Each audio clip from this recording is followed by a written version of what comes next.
So we'll start back at the beginning. TCE released into soil. Our guess is enough TCE was released at the property that TCE actually made it to the water table, but it's all sand. So TCE, as it goes down, it coats every single little sand particle, billions of them, trillions of them. And then rainwater flows on top of that, and the sand with the TCE on it is kind of like a sponge. It just kind of keeps leaking over decades.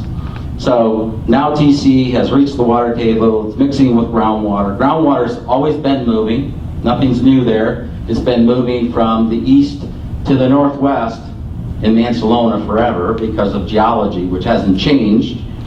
So it just says, TCE, here we go, we're going for a ride, and this is where we're going. And meanwhile, the soil keeps leaching. Every time there's a rain event, a little more TCE gets released, and that continues for decades.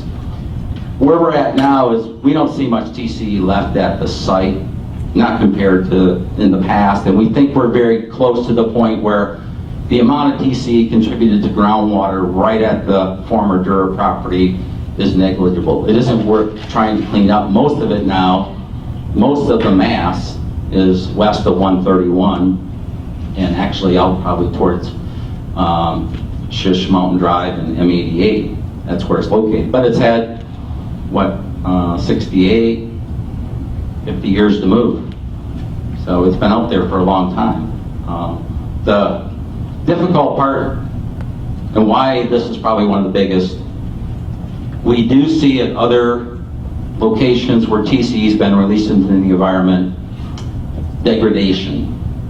And we see degradation because of geology, because of microorganisms that are present, and other things that are in soil or groundwater. What we had here is a very clean sand. So clean that not much lives in it, microorganisms.